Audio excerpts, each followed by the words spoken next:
سلامونه ستړي مشئ وخت مو په خیر پام وکړئ د یاران ټي وي یوټیوب چینل څخه د نن ورځې څلور تازه او مهمو خبرونو ته د لاس انجلس ورلاګېدنې له خپرېدو سره د قربانیانو شمېر 14 تنو ته ورسېد.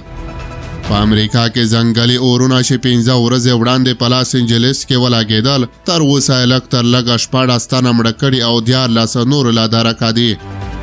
د امریکا دغه لویدیځ ښار لا تېرې سې شنبې راهیسې ورلاګېدنې محاصره کړی او د ورلاګېدنې له امله د وژل شویو کسانو شمېر مخ پر زیاتېدو دی. په داسې حال کې چې د سې شنبې تر ورځې پورې د قربانیانو شمېر 11 تنه اعلان شوی و خو دا شمېر اوس 14 تنو ته لوړ شوی دی.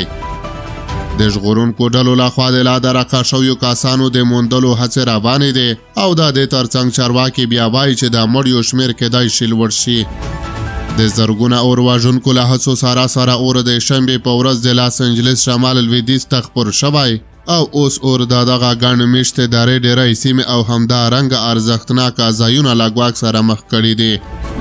په یو بل خبر کې اورئ چې پاکستاني طالبانو باجوړ کې د پاکستاني عسکرو په چیک پوینټ برید کړی. د پاکستاني طالبانو غورځنګ خبر ورکړی چې ځواکونو یې پرون ماسپښین د ملاکنډ ولایت باجوړ ایجنسۍ د داوړ مومند اړوند پر ډماډوله چیک پوسټ وسلوال برید کړی چې په ترڅ کې 2 عسکر وژلي دي. په یو بل خبر کې اورئ چې د اندونیزیا ولسمشر د هند خفګان له امله پاکستان ته خپل پلان شوی سفر لغوه کړ.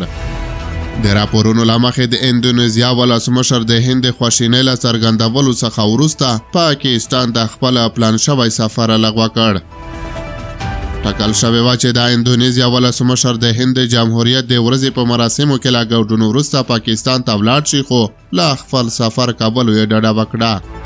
هندوستان د خپل پراخ قوت او سیاسي نفوذ له امله ډیری وخت لا بېلابېلو لارو پاکستان ته د ځینو نورو هیوادونو د سیاسي څیرو د سفرونو مخنیوی کوي.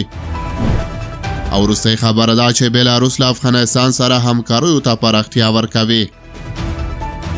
د بیلاروس د بهرنیو چارو وزارت لومړی مرستیال د افغانستان د بهرنیو چارو وزارت له مرستیال شیر محمد عباس ستانکزي سره د افغانستان او بیلاروس ترمنځ د اقتصادي او سیاسي همکاریو په اړه خبرې کړې دي. د افغانستان د بهرنیو چارو وزارت وایي چې شیر محمد عباس ستانکزي افغانستان ته د ښاغلي شوي چې سفر د دواړو هیوادونو ترمنځ په 2 اړخیزو اړیکو کې مهمه پرمختګ بللی. بلخوا بیا د بیلاروس د بهرنیو چارو وزارت مرستیال ویلي چې هیواد یې غواړي له افغانستان سره په بېلابېلو برخو کې همکاریو ته پراختیا ورکړي.